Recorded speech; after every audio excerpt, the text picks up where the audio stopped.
तब वशिष्ठ जी की आज्ञा पाकर जनक जी ने विवाह का सामान सजाकर मांडवी जी, श्रुतकीर्ति जी और उर्मिला जी, इन तीनों राजकुमारियों को बुला लिया।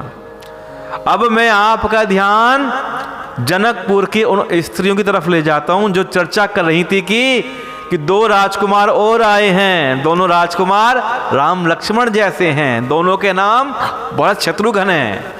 अब ये राजकुमार दोनों इन राजकुमारों के भाई हैं।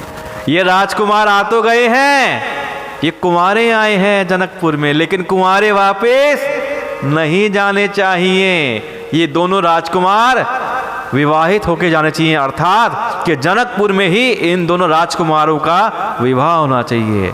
और वो इच्छा पूरी हुई।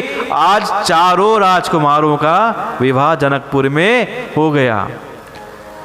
स्वयंवर तो एक पुत्र के लिए हुआ था, माता सीता के लिए हुआ था, लेकिन इधर भी 4 पुत्र हैं, इधर भी 4 राजकुमारियां हैं और चारों का विवाह तैयारी शुरू हो गई।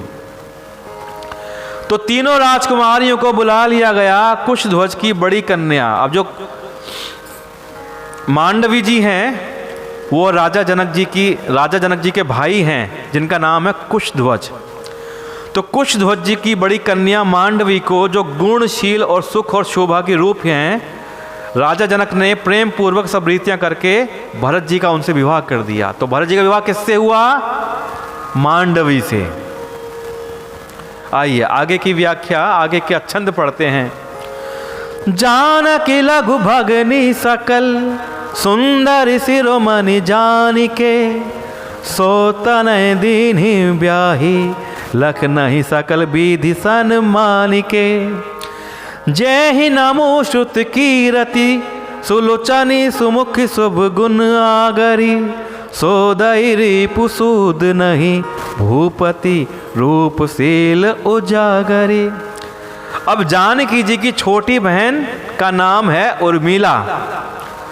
उर्मिला सब सुंदरियों में शिरोमणि जानकर उस कन्या को सब प्रकार से सम्मान करके लक्ष्मण जी को ब्याह दिया गया। तो लक्ष्मण जी की पत्नी कौन हुई? उर्मिला।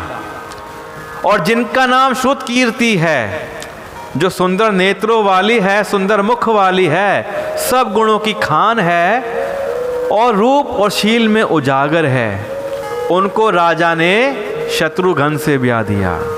तो इस प्रकार मैं फिर दोहरा के बताता हूं, रघुनाथ जी का ब्याह हुआ सीता जी के साथ में, भरत जी का ब्याह हुआ मांडवी के साथ, शत्रुघ्न का विवाह हुआ श्रुतकीर्ति के साथ और लक्ष्मण जी का विवाह हुआ उर्मिला जी के साथ। इस प्रकार चारों भाइयों का ब्याह हो गया।